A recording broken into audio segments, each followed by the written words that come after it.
નમસ્કાર મિત્રો, ગુજ્જુ હેલ્થ જર્નીમાં તમારું સ્વાગત છે। વિચારો જો ફક્ત એક વસ્તુને આખી રાત પલાળીને ખાવાથી તમારી ઉંમર વધવા લાગે અને સાથે સાથે હાથ પગ અને સાંધાનો જે દુખાવો છે તે પણ જાદુની જેમ ગાયબ થઈ જાય। તમને આ એક મજાક લાગતી હશે, ખરું ને? પરંતુ આ મજાક નથી, સત્ય છે। આપણા વડીલો હંમેશા કહેતા હતા કે રાતનું પલાળેલું સવારે ઉઠાડેલું એ શરીર માટે અમૃત સમાન છે, કારણ કે આખી રાત પલાળવાથી તે વસ્તુના પોષક તત્વો અનેક ગણા વધી જાય છે। આપણા પ્રાચીન આયુર્વેદિક શાસ્ત્રનું એક મૂળભૂત સૂત્ર છે, વાત પિત્ત કફ એવચ ત્રયોદશ સમાસેવ, જેનો અત્યંત સરળ અર્થ એ છે કે આપણું આખું શરીર મુખ્યત્વે વાત એટલે કે વાયુ, પિત્ત એટલે કે ગરમી અને કફ એટલે કે પાણી, આ ત્રણેય દોષોના સંતુલન પર ચાલે છે। જ્યારે આ સંતુલન બગડે છે ત્યારે શરીરમાં રોગોની શરૂઆત થઈ જાય છે। ખાસ કરીને વાત દોષ બગડવાથી નસો અને સાંધાની તકલીફો સૌથી પહેલા દેખાય છે। આજે હું તમને એક એવો અક્ષીર ઘરગથ્થુ નુસ્ખો જણાવીશ જે શરીરમાં લોહીના પરિભ્રમણને એટલે કે લોહીને આખા શરીરમાં બરાબર ફરવાની ક્રિયાને સુધારશે, નસોને અંદરથી તાકાત આપશે અને દરેક પ્રકારના સાંધા અને માંસપેશીઓના દુખાવામાં પણ તમને આરામ આપશે। અને ખબર છે સૌથી સારી વાત શું છે? આ ચમત્કારિક વસ્તુ તમારા રસોડામાં તમારી આંખ સામે જ હાજર છે। મને યાદ છે, અમારા જ એક વડીલ માજી હતા, જેઓ દરરોજ સાંધા અને માંસપેશીઓના દુખાવાથી પરેશાન આખો દિવસ રહેતા, થાકને કારણે ખૂબ જ પરેશાન રહેતા। તેમની આંખોમાં એક થાક દેખાતો હતો। તેઓ પોતાનો દિવસ પણ સરખી રીતે પસાર નહોતા કરી શકતા। ઘણી બધી દવાઓ લીધા પછી પણ તેમને કોઈ કાયમી આરામ નહોતો મળી રહ્યો। બસ થોડીવાર સારું લાગે અને પછી પાછું એ જ। તેમના જીવનમાં સાચો ફેરફાર ત્યારે આવ્યો જ્યારે મેં તેમને આપણા વડીલોએ જ બતાવેલો એક જૂનો અક્ષીર નુસ્ખો સૂચવ્યો, જેનાથી માત્ર 3 જ અઠવાડિયામાં તેમના દુખાવામાં ઘણો આરામ મળ્યો। તેમની ખોવાયેલી ઉર્જા પણ પાછી આવવા લાગી। અને જાણો છો, આ એ જ નુસ્ખો છે જે આજે હું તમારી સાથે હૃદયથી શેર કરવા જઈ રહી છું। સાચું કહું તો મિત્રો, આપણામાંથી મોટા ભાગના લોકો એક યા બીજા આવા જ દુખાવામાંથી પસાર થઈ રહ્યા છે। કોઈને હાથ પગમાં સતત સોજો અને બળતરા રહે છે, કોઈને રાત્રે સૂતી વખતે પગમાં એવી ઝંઝનાટીનો અનુભવ થાય છે જાણે પગમાં હજારો કીડીઓ ચાલતી હોય છે, બરાબર ઊંઘ પણ નથી આવતી, અને કોઈના સાંધા સવારમાં એટલા બધા જકડાઈ જાય છે જાણે સાંધાઓમાં તેલ ખૂટી ગયું હોય કે પથારીમાંથી ઉઠવું પણ તેમના માટે એક મોટો પડકાર બની જાય છે। શું તમારી સાથે પણ સવારે ઉઠતી વખતે સાંધા જકડાઈ જવાનું કે ઝંઝનાટી થવાનું બને છે? મને કમેન્ટમાં જરૂર જણાવો। અને એટલું જ નહીં, નાની નાની વાતે થાક લાગી જવો, શરીરમાં નબળાઈ લાગવી, ક્યારેક અચાનક ઊભા થવા જતાં આંખો અંધારા આવવા કે ચક્કર આવવા, યાદશક્તિ ધીમે ધીમે નબળી પડવી, અને બધા એવા લક્ષણો છે જે સ્પષ્ટ ઇશારો કરે છે કે તમારી નસોમાં ક્યાંક અવરોધ બની રહ્યો છે, એટલે કે બ્લોકેજ થઈ રહ્યું છે અને તે નસો ધીમે ધીમે નબળી પડી રહી છે। પરંતુ શું તમે જાણો છો કે નસોના આ અવરોધ અને નબળાઈને આપણે કુદરતી રીતે આપણા ઘરગથ્થુ ઉપચારથી, મોંઘી દવાઓ વગર અને કોઈ પણ આડઅસર વગર દૂર કરી શકીએ છીએ। તો ચાલો થોડી જ વારમાં હું તમને એ અદ્ભુત નુસ્ખો જણાવીશ, પરંતુ તે પહેલાં એ સમજવું ખૂબ જરૂરી છે કે આખરે આ નસોમાં નબળાઈ કે અવરોધ શા માટે આવે છે। આમ તો તેના ઘણા કારણો હોઈ શકે છે, પરંતુ આપણા આયુર્વેદ અને આધુનિક વિજ્ઞાન મુજબ સૌથી મોટું કારણ છે ડાયાબિટીસ એટલે કે મધુમેહ। જી હા મિત્રો, જ્યારે લોહીમાં શુગરનું એટલે કે સાકરનું પ્રમાણ વધારે રહે છે ત્યારે તે ધીમે ધીમે આપણી નાની નાની નસોને અંદરથી પોકળ બનાવી દે છે, તેને નુકસાન પહોંચાડવાનું શરૂ કરી દે છે, જેને ડોક્ટરી ભાષામાં ડાયાબિટીક ન્યુરોપેથી કહે છે। આ એ સ્થિતિ છે જેમાં ડાયાબિટીસને કારણે આપણી નસોના છેડા નબળા પડવા લાગે છે, જેનાથી જ પગના તળિયે બળતરા, ખાલી ચડી જવી કે ઝંઝનાટીનો અનુભવ થાય છે। બીજું મોટું કારણ છે હાઈ બ્લડ પ્રેશર એટલે કે લોહીનું ઊંચું દબાણ। આનો અર્થ એ છે કે આપણું લોહી નસોની દિવાલો પર સતત જોરથી ટકરાય છે, જેનાથી નસો સમય જતાં કમજોર અને કડક બની જાય છે। ત્રીજું છે કોલેસ્ટ્રોલ અને શરીરમાં જમા થયેલી વધારાની ચરબી। કોલેસ્ટ્રોલ એટલે કે એક ચીકણું પદાર્થ જે આપણી નસોમાં ધીમી ધીમી જામીને લોહીના વહેણને રોકે છે।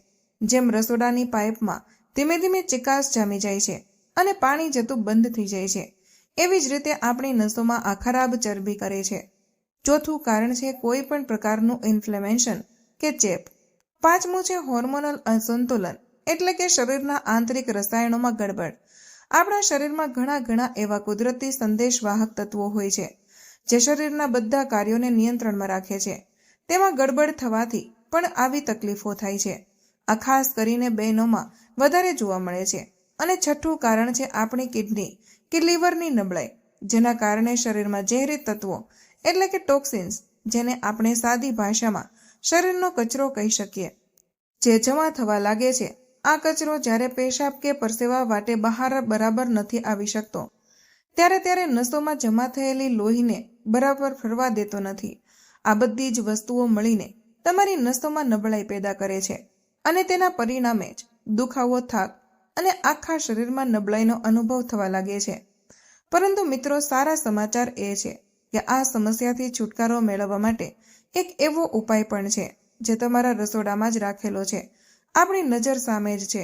આપણા રસોડામાં જ એક નાનકડી વૈદ્યશાળા છુપાયેલી છે.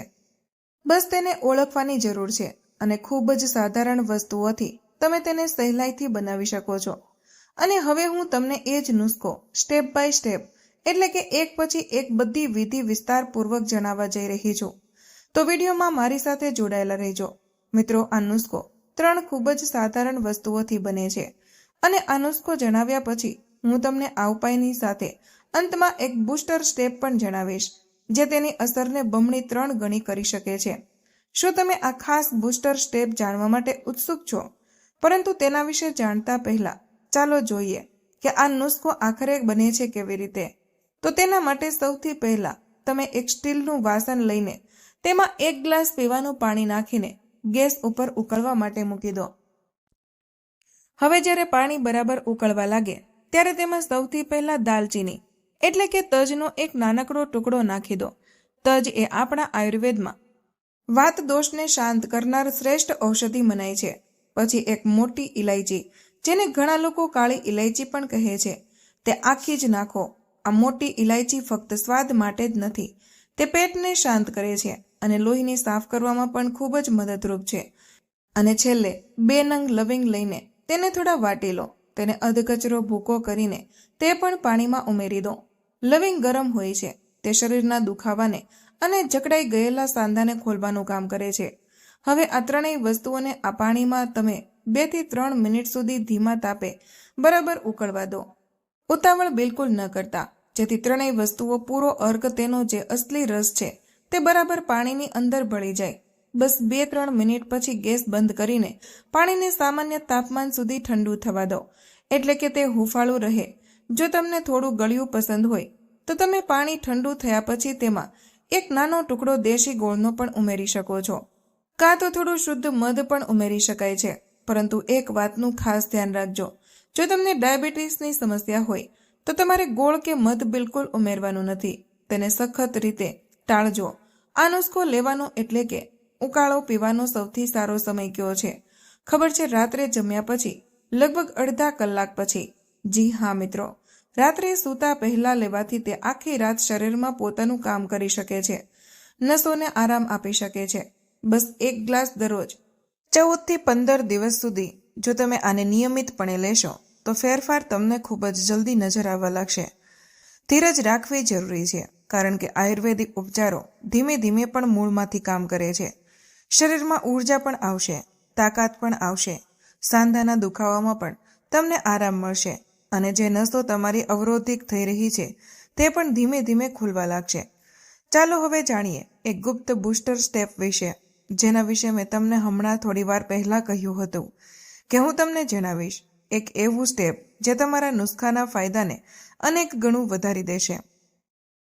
વિશ્વાસ માનજો, આ સ્ટેપ ફરજિયાત તો નથી, પરંતુ જો તમે આને અનુસરી લેશો તો તમને બમણું નહીં, પરંતુ હું કહું છું કે 3 ગણું 4 ગણું સારું પરિણામ મળશે.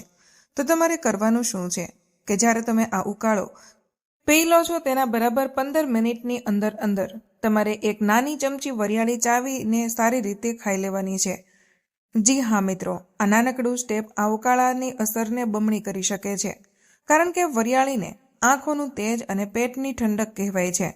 આપણા વડીલો હંમેશા જમ્યા પછી મુખવાસમાં વરિયાળી લેતા, કારણ કે તે ખાધેલા ખોરાકને બરાબર પચવામાં અને તેમાંથી પોષણ ખેંચવામાં શરીરને મદદ કરે છે. જ્યારે તમે ઉકાળા પછી વરિયાળી ખાઓ છો ત્યારે ત્યાં ત્રણેય મસાલાના ઔષધીય ગુણધર્મને શરીરમાં વધારે ઊંડાણપૂર્વક લઈ જવામાં મદદ કરે છે. અને જો તમે સતત 1 મહિનો પણ આ આખી પ્રક્રિયાને અનુસરો છો તો તમને માત્ર નસોના અવરોધને સમાપ્ત કરવામાં જ નહીં, પરંતુ તમારા હાથ પગનો જે દુખાવો છે, જે થાક છે, તેમાં પણ તમને ઘણો મોટો ફાયદો અનુભવાશે. તમારામાંથી કેટલા લોકો જમ્યા પછી વરિયાળી ખાય છે? તમારી આ સારી આદત વિશે મને કમેન્ટ કરીને જરૂર જણાવજો. આમ તો તમને કદાચ એવો વિચાર આવતો હશે કે આખરે અસાધારણ દેખાતા નુસ્ખામાં એવું તો શું ખાસ છે કે તે આટલું શક્તિશાળી હોઈ શકે? તો જુઓ, દાલચીનીની અંદર એક ખાસ કુદરતી તત્વ હોય છે જેને વિજ્ઞાનમાં સિનેમેલ્ડિહાઇડ કહે છે. આ તત્વ જ તેને ખાસ સુગંધ અને ઔષધીય ગુણો આપે છે. આ તત્વ લોહીમાં ભળેલી વધારાની સાકરને કાબૂમાં રાખે છે અને નસોમાં જામી ગયેલી ખરાબ ચરબીને પીગાળવાનું કામ કરે છે. મોટી ઇલાયચી જે છે તમારા શરીરની અંદર જરૂરી પોષક તત્વ, જેને વિજ્ઞાનમાં પોટેશિયમ અને મેગ્નેશિયમ કહે છે, તેને પૂર્તિ કરે છે. આ એવા કુદરતી તત્વો છે જે આપણા હૃદયની ગતિને નિયમિત રાખવા અને લોહીના દબાણને કાબૂમાં રાખવા માટે ખૂબ જ જરૂરી હોય છે. અને લવિંગમાં યુઝોનોલ નામનું તત્વ હોય છે, એટલે કે લવિંગનું મુખ્ય કુદરતી તેલ. લવિંગનો જે તીખો સ્વાદ અને ગુણ છે તે આ તેલના આભારી આ તત્વ કુદરતી પેનકિલર જેવું છે. તે સાંધાનો સોજો અને પીડા બંનેને એકસાથે ઓછો કરે છે. અને આ જ કારણ છે કે આ નુસ્ખો લેવાથી હાથ પગનો સોજો, દુખાવો અને જે ઝણઝણાટી થતી હોય છે તે ધીમે ધીમે ઓછી થવા લાગે છે. મિત્રો, હવે વાત કરીએ એવા 2 ખાસ બોનસ ફૂડની જે તમારે તમારી નસોને સ્વસ્થ બનાવી રાખવા માટે દરરોજના આહારમાં જરૂર સામેલ કરવા જોઈએ. આ આપણું પ્રાચીન જ્ઞાન પણ કહે છે કે સૌથી પહેલું છે અળસીના બીજ. આપણા વડીલો અળસીને સારી ચરબીનો રાજા કહેતા. તેની અંદર ઓમેગા-3 ફેટી એસિડ ભરપૂર માત્રામાં હોય છે. ઓમેગા-3 એટલે કે એક એવી ખાસ અને સારી ચરબી જે આપણા મગજ અને નસો માટે તેલ કે ઘી જેવું કામ કરે છે. તે નસોનો અંદરથી લવચીક અને મજબૂત બનાવે છે, જેમ કોઈ મશીનના સાંધામાં તેલની જરૂર પડે જેથી તે બરાબર કામ કરે. બસ એવું જ કામ અળસી આપણી નસો અને સાંધા માટે કરે છે. અને તેને હલકી શેકી અને પીસીને તમે સવારના સમયે 1 ગ્લાસ દૂધ કે પાણી સાથે કાં તો દહીં સાથે પણ તેનું સેવન કરી શકો છો. બીજું છે સિયા સીડ્સ. આ બીજ શક્તિનો ભંડાર છે. કહેવાય છે કે પહેલાના જમાનામાં યોદ્ધાઓ પણ તાકાત અને સ્ફૂર્તિ માટે આનો ઉપયોગ કરતા. તેની અંદર આયર્ન, પોટેશિયમ અને એન્ટીઓક્સિડન્ટ એટલે કે શરીરની સફાઈ કરનારા તત્વો હોય છે, જે થાકને દૂર કરે છે, નસોને આરામ આપે છે અને તમારી રોગપ્રતિકારક શક્તિને પણ મજબૂત બનાવે છે. તો મિત્રો, આ બંનેમાંથી કોઈ પણ એક વસ્તુ કાં તો બંને વસ્તુઓ જો તમે આ નુસ્ખાની સાથે વાપરવાનું શરૂ કરી દો છો, ભલે એક સાથે લો કે પછી અલગ અલગ સમયે, તો તેનાથી તમને જે પરિણામો મળશે તે અનેક ગણા વધારે સારા મળશે. શું તમે ક્યારે અળસી કે સિયા સીડ્સનો ઉપયોગ કર્યો છે? જો હા, તો કઈ રીતે? તમારા અનુભવો અમારી સાથે જરૂર શેર કરજો. મિત્રો, આ વિડીયોમાં જણાવેલા ઉપાયો સામાન્ય માહિતી માટે છે. દરેક વ્યક્તિનું શરીર અલગ અલગ હોય છે. દરેકની તાસીર અલગ હોય છે. જો તમને કોઈ ગંભીર બીમારી હોય અથવા કોઈ અન્ય દવાઓ લઈ રહ્યા હોય તો કોઈ પણ નવો ઉપચાર શરૂ કરતા પહેલા તમારે તમારા ડોક્ટરની સલાહ અવશ્ય લેવી જોઈએ. આ અમૂલ્ય જાણકારી જે કદાચ કોઈની પીડા દૂર કરી શકે છે, તેને ફક્ત તમારા પૂરતી સીમિત ન રાખતા તમારા પરિવારજનો અને મિત્રો સાથે શેર કરવાનું ભૂલશો નહીં. તો મિત્રો, આજનો વિડીયો અહીં પૂર્ણ કરીએ છીએ. માહિતી તમારા દિલને સ્પર્શી હોય તો આ વિડીયોને 1 લાઇક જરૂર કરજો, કારણ કે તમારી 1 લાઇક અમને વધુ મહેનત કરવાની પ્રેરણા આપે છે. આ માહિતીને તમારા સુધી સીમિત ન રાખતા અત્યારે જ તમારા મિત્રો અને પરિવારજનો સાથે શેર કરો. તમારો એક શેર કોઈ માણસને મુસીબતથી બચાવી શકે છે અને તેમના આશીર્વાદ તમને મળશે. આવા જ બીજા સ્વાસ્થ્યપ્રદ અને અસલી નુસ્ખા મેળવવા માટે અમારી ચેનલને હમણાં જ સબસ્ક્રાઇબ કરો અને બેલ આઇકન દબાવવાનું ભૂલશો નહીં, જેથી કોઈ પણ મહત્વની જાણકારી મિસ ન થાય. તમે કયા શહેરથી આ વિડીયો જોઈ રહ્યા છો તે નીચે કમેન્ટમાં જરૂર જણાવજો. મળીએ એક સ્વાસ્થ્યપ્રદ વિડીયો સાથે. ત્યાં સુધી હસતા રહો, મુસ્કુરાતા રહો, રોજ જે કંઈક નવું શીખતા રહો, જેથી તમે રહી શકો હંમેશા સ્વસ્થ. ધન્યવાદ.